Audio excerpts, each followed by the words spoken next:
Hello,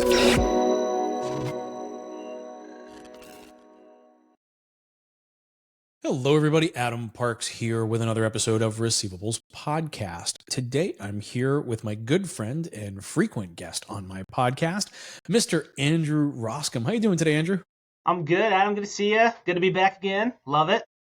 Oh, I do appreciate you coming on to continue to share your insights as a small debt buyer, an RMAI board member, and just a good dude in the industry. So I really do appreciate it. But as we were prepping for this one, we were talking a little bit. I know I've asked you for your background a few times, but you recently saw the video short that we'd have released with Brian Bowers from Financial Recovery Services, FRS, and where he was talking about be a pig farmer, and you had your own background story. So without further ado, for anyone who hasn't heard this yet, can you tell everyone a little bit about yourself and how you got to the seat that you're in today?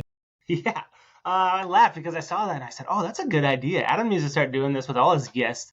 Just see fun background stories. It's really cool. So it's literally the first question on every podcast. Yeah, but like when I heard it the first time, it was like my background in the industry, but like a fun family story. So I saw farming and I immediately was like, oh, I have a story too. So I'm the youngest of 4 kids and we grew up on a chicken farm. So when probably in the 70s or 80s, my parents bought a chicken farm and we were growing chickens for companies like Foster Farms. So we had 4 big chicken barns. We'd have 60,000 chickens at any given time. And so like we'd get them right after they hatched, grow them for 45 days, and then they would get taken away. You can probably fill in the rest of the story of what happens after that.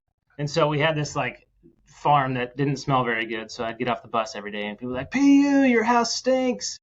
And my dad taught me to say, smells like money to me. So then that was something that like that. Yeah, smells like money. So then it's funny. I drive home every day now and I drive by a chicken farm. And on the right day with the right wind, you get the smell that nobody in the world would like except for former chicken farmers. But the funny part is, so by the time I'm the youngest, so by the time I came around, my dad had gone to work with his friends at a collection agency. And so he had hired a farmhand. So my only job at the farm, my siblings joke with me because they actually had to do a lot of work every day on the farm. And I like one day a week had to go on Sundays and pick up the dead chickens. So like this is running joke in my family of like, I joke that I was a farmer growing up and really like I barely did any work on the farm. So it's a fun little story. So then, yeah, that turned into my dad owning a collection agency and then a debt buying company. And then many years later, I came and took over the shop. That's to join us. Oh, hey, I think that's a great story. And I hope that more people are encouraged to tell their real background story, where you came from, because there are no 2 stories that enter this industry quite the same way. And it really is my favorite part of the podcast, the opportunity to hear from everybody and to really get to know the people that are part of my life, right? My wife and I always joke that like most of my friends are industry friends because we spend more time on the road in different cities with the same 50 or 60 people than we do anywhere else. Absolutely. That's fun. Yeah, so there was my background. A chicken farmer and debt collector. Those are like 2 things you don't necessarily want to tell people at parties, but yeah, here we are. Hey, look, I think this podcast would be specifically the best place. I think these folks will appreciate it. This is our safe space. Yeah. So for today, we wanted to talk a little bit about RMAI, Receivables Management Association International, and what it takes or how members can get more value out of their membership at the association. And for me, one of the big things that I've always advocated for has been active participation in committees. As an active board member, right? Like, what has been your experience getting involved with the industry? Like, what did your path look like into RMAI? Yeah, it's a good question. I'm about 6 or so years in this specific industry. I was in banking prior. But one of the things that I learned when I was in banking as a banker, I was a commercial lender. So a lot of what I did is being in the community, trying to drum up deals, build relationships with people. And so I kind of applied that to when I joined the industry. I was newer to the collection space, but I knew that like getting to know people, getting involved was going to be a great way to build friendships, build relationships, build my reputation, and learn.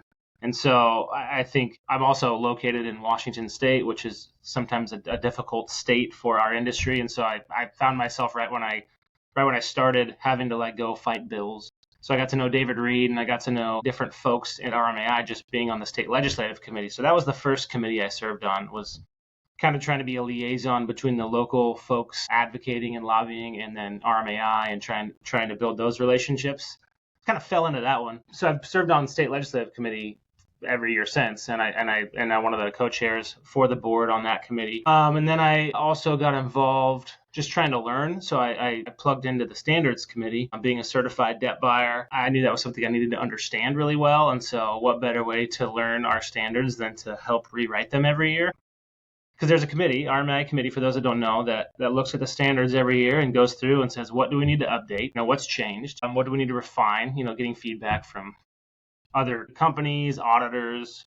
Hey, this isn't working, or this is something we can refine. Or regulators maybe want us to address something. So every year that committee goes through front to back, or they get recommendations from the board or other folks like, hey, we need to build a standard here or refine this standard. So they do that every year. So I was on that committee, ended up chairing it. And then also serving on the certification council, I think, and then a few other committees I've served on since then. So quite a few. Well, it sounds like you got your start based out of, I don't want to call it necessity, but action, right? Like you're in a state that was under attack and it required people to actively engage in defense. That's a great opportunity to create camaraderie because, I mean, what I get out of RMAI or have through the years is a shared experience.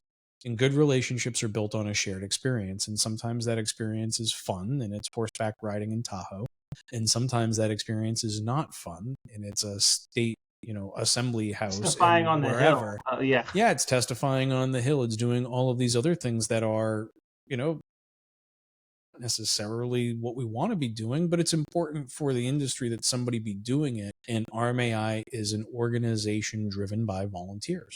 There's a lot of different committees that people can participate on, and there's a lot of different ways to get involved and to leverage your skill set. Now, if we think about all of the different ways, like my path into the association was quite the opposite. And so when I first started getting engaged with the association, it was editorial and communications. Now I think it's editorial and social media, right? And writing the social media policy and helping the organization to start to leverage some of these communication technologies that were emerging 10, 15 years ago and going through that process. And it became a great opportunity for me to get to know more and interesting people across the association.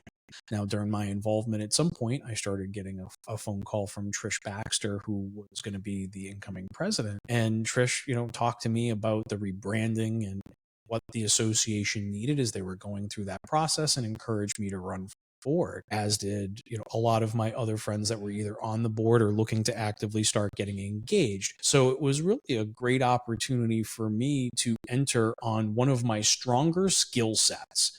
Right? It's I was able to go in and do something where I knew I could add some value. And then I was just kind of hooked. I started to get to know the people and I started having more fun with them. And then when I went to conferences and events, I knew all these people. And so all of a sudden it was like being a Beatle in the 60s, and you could walk through right, whether it be the conference floor, or even just trying to walk through the aria, and you're getting high fives from everybody. And it really starts to feel more like a community. And for me, that's what drove me deeper and deeper into the association over time, was the people. And so participating and lending my skills and doing all those things, I think was important. And I'm really glad that I've done that and continue to do that, right, with RMAI. But it's really the people, I think, that drive the organization. So if you want to get to know these people and how it all, comes together, what options are there for you to get involved? And it doesn't have to be a committee, right? Going to the events, I think attendance, showing up is half the, I don't want to be all G.I. Joe about it, but showing up is half the battle. It really is. I think, what other opportunities do you think there are for people to engage with the association and to benefit from their membership? Yeah, I think those are some of the main things I could think of. Is like there's so many committees. I mean, I should have probably done research. I think 15 or more committees that you can join on various amounts of skill set. If you're an attorney, there's several places that you would be beneficial. If you're a marketing person, editorial social media, which I currently co-chair with Missy Massey, there's all sorts of different the legislative committees. And if you like dialing and raising money, you could help raise money for our legislative fund, which helps hire lobbyists to protect our industry.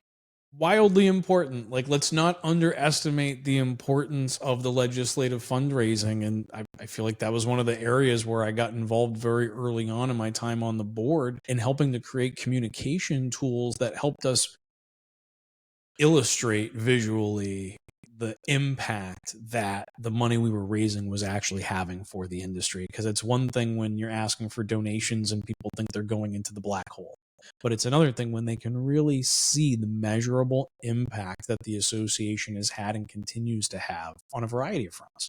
I mean, you could not even probably contemplate how much money that fund and the people who do all that work has saved our industry from just seeing the bills that get proposed in a lot of these states every year and what we have to fight and where it started versus what we negotiated it down to, from garnishment exemptions to, I mean, expunging debt or some of the not being able to resell certain types of asset classes. Like that would really affect the RMAI membership, who are debt buyers. If you can't buy debt in a certain state, that's a problem. So all these things, like it's hard to even articulate how much money that committee and all the work that those folks do and those dollars, how much money that saved our members. And I think our members do a really good job of realizing that, and that's why they support the Ledge Fund, because it's one of those, it's not fun. It's not fun to have to hire a lobbyist. They're usually not cheap, and then have to work with, consumer advocates on the other side and try and find compromise. Like, it's not necessarily fun, but it's a very important piece. There's another committee that I think you were at least involved in standing up and we're on for a little bit, is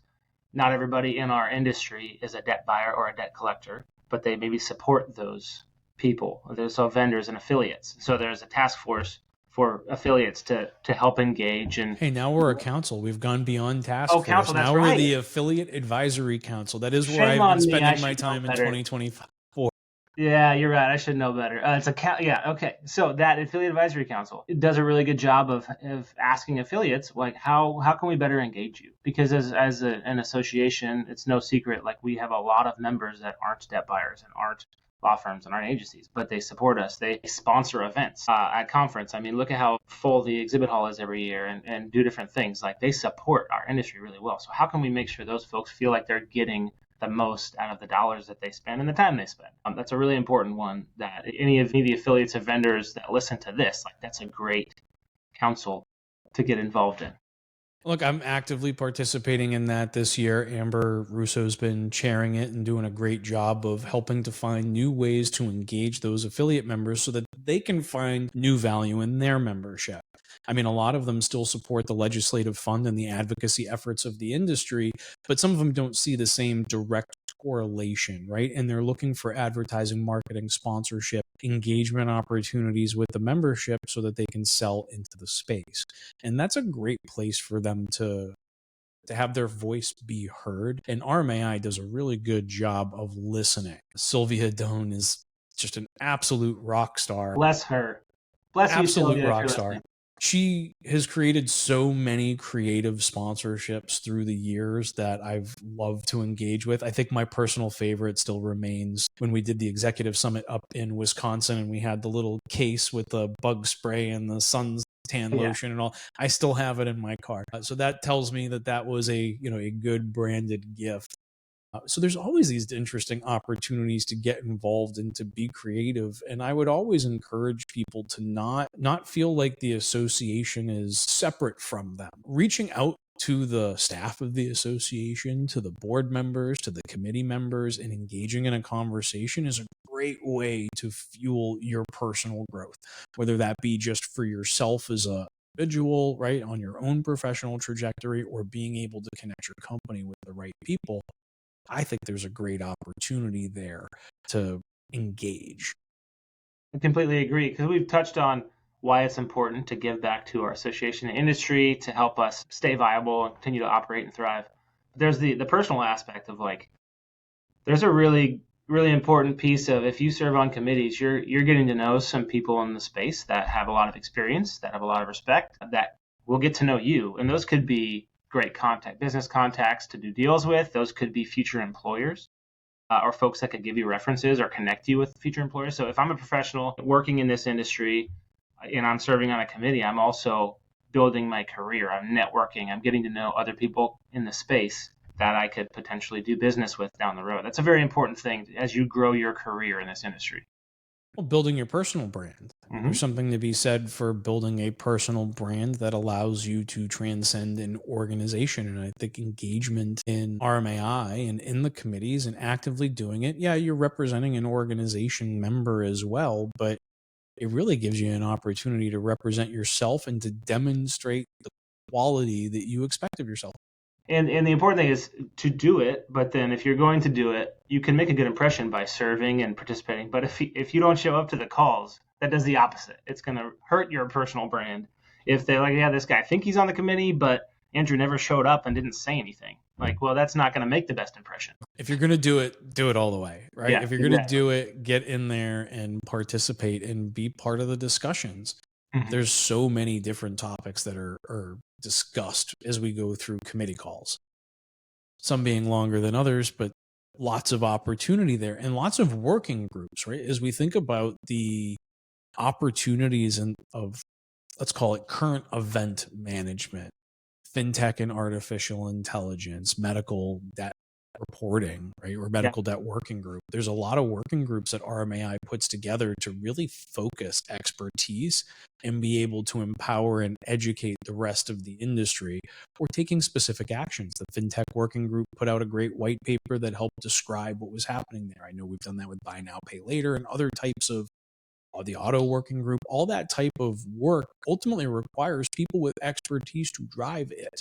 The association can do a great job and the staff can do a fantastic job, but they need to be empowered with the knowledge of the industry in order for them to be able to execute on those types of products. And that's the engagement that the members should be looking for from their committees.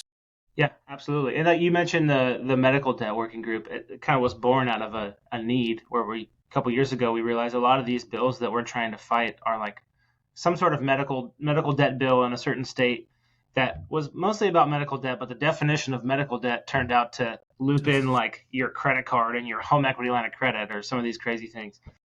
We created a subcommittee, which I'm the board liaison for now, where we just monitor all these medical bills. Because most of RMAI members don't buy medical debt. There are a few who do, and we make sure to advocate for them too. But we also need to protect all asset classes from these things. So we see all these bills. We're doing it right now. I mean, this time of year is a really, really busy time for state ledge and those committees that come out of that. So that's another one that you'd like. We'll see a need or we'll see something going on in the industry, and maybe we need to create a working group to address this. Like the privacy working group. Yep. Yeah. There's no federal rule for us to follow from a privacy perspective. There's a mishmash of state rules, and someone's got to keep it all organized so that we don't trip over ourselves. Exactly. And especially over the coming 4 years as the states really try to amplify their attacks on the industry, it's going to come in these small state level items, but one state kind of changes your processes, and they understand that, and they're looking to disrupt the organizations through that methodology. So being able to monitor what's happening from a privacy perspective, having the right people engaged in that conversation, not only from an operations perspective, but a legal perspective, so that we can understand the risks and rewards of the options on the table. Yeah, I completely agree. And even so a lot of people that listen to your podcast that maybe aren't specifically debt buyers or in the RMAI industry, but they're in this space in some capacity. And maybe you're a member of a different trade association. I would encourage you to try and get involved in that trade association. Obviously, I'm an RMAI board member. I'm wearing my board member hat. Get involved with RMAI, but regardless, support your association and give back. Because there's the piece of, I think it's really important in our lives in general, even if it's not professionally, to do something that's not for yourself, to give back, when you don't have a direct benefit. I'm not getting paid for this. Yes, we mentioned before, I'm marketing myself. I'm building my personal brand, which is going to help me. But directly, I'm not getting paid. I'm taking time out of my business to spend this hour on this call. And I think that's a really important thing, to get outside of ourselves a little bit and learn that I'm doing something for somebody else or for something else. It's just important, regardless of what it is. Maybe it's in your own community. I think that's really important to do. Everyone should have some sort of community engagement that they're really passionate about, or someone in their organization is passionate about. So of all the time that you've spent with RMAI and all the different things that you've had an opportunity to experience over the last couple of years as a committee member, as a board member, what's your favorite part about RMAI? It's the people. I think we talked probably too long before we recorded this podcast for 20 or 30 minutes, catching up. It's been a couple of weeks since I talked to you. You got a lot of fun things going on. And so we ended up probably talking longer than you had scheduled because we are friends. Like we spent some time together on the board. You helped encourage me to run for the board, supported me through that process initially, and so now like this is a relationship that I would not have had had I not been involved. And I have dozens of those. The current board members are all awesome, and I get along with all of them really well. And I enjoy when they call me and we chat for a little bit. Like those things are probably that's the coolest. I can't remember what your question was, but I think it was something along those lines. Your favorite part? It's the people. I feel exactly the same way. The people are the most important part of the association. I think that's what's kept me on the road at all of these conferences all of the time for such a long period of time. I don't always have to be there, but it's the people. Those are the people that I do business with. Those are the people that I get to enjoy. Those are the people that I get to explore a new city with on the regular. And the camaraderie of the board was always inspiring for me. I've served on other boards outside of the industry, and I've never worked with such a cohesive group of people that saw each other's perspectives, respected them, and found common ground to move forward on any topic, literally any topic. Anything that came to the table, it was always moving forward as a group. And I was always very proud to be part of that process and part of the discussion. But that discussion is really open to the entire industry. There's no limitations on becoming a board member because you're not from this company or that company or whatever else I've heard through the years. None of that's true. I was nobody. You knew who I was. You know, you and I are both people that can speak to that a lot too, because I'm a very small debt buyer, and I've never once felt ostracized because of that. And there's some members on the board and other committees that are from very large debt buyers. Like we swim in different stratospheres, my puddle and their ocean or whatever. But I've never once felt that like a big timing, mentality or anything like that. It's always been support, and like leaders want to hear, because our membership is spread out. There's about a third small debt buyers, a third medium, a third large. So like smart leaders want to know what the perspective of all of these people are. I've really, really felt that as I've served. And the other thing I'll say is like the people who serve on committees and boards in this industry are what I've found are the people that I want to spend time with, the people that I look up to and respect. And like those are the people that I want to like be around and learn from and have relationships with, because those are like the top quality people that I think are good to build relationships with. And those are people you want to hang out with. What's the phrase? Like you're the sum of the people, the 5 people that you spend the most time with? Exactly. I had a youth pastor growing up who said, look in your backseat. Who's in your backseat? It's the same thing. It's like, who's spending time with you and what are they doing with their lives? And it's like, if you spend a lot of time, even in this industry, with folks that you want to be like, it's a good chance you're going to start moving in that direction. I would say it's inevitable. If you start hanging out with the people that are like that, then that's where I think the engagement in the committees really comes full circle. You associate with people that you want to be like, and that's a great place to meet some of those people and get straight to the point of who is an active volunteer, who is an active advocate for the industry, not just in talk, but in action. Who's taking on responsibility on a committee call, who's volunteering their time to take care of X, Y, or Z. Those are the people that you ultimately want to associate with, and I think that there's a great opportunity to identify those people through the committee calls. Yeah, completely agree with that. Well, Andrew, I really do appreciate you coming on and chatting with me today, sharing your insights yet again. I'm sure our audience is happy to see you back here talking with us about RMAI and all the great things that the association is doing and the people behind the organization are doing to keep it moving forward. So thank you for all of the work that you've been putting in. Absolutely. Thanks for having me. Love to do it again sometime. Absolutely. We're going to find some more topics for us to talk about. We'll probably throw some chicken talk in there as well. Anytime. The funny thing is, as I mentioned before, I didn't do a lot of work on the farm, so there's a lot of chicken questions I don't know the answer to. But I could tell you how to, pick them up and stuff like that. Fair enough. Well, for those of you that are watching today, if you have additional questions you'd like to ask Andrew or myself, you can leave those in the comments here on LinkedIn and YouTube, and we'll be responding to those. Or if you have additional topics you'd like to see us discuss, you can leave those in the comments below as well. And hopefully I'll get Andrew back here at least one more time to help me continue to create great content for a great industry. But until next time, Andrew, I really do appreciate your time and attention. I look forward to seeing you again soon. Absolutely. Thanks, Adam. Appreciate it. Absolutely. And thank you, everybody, for your time and attention today. We appreciate it, and we'll see you all again soon. Bye, everybody.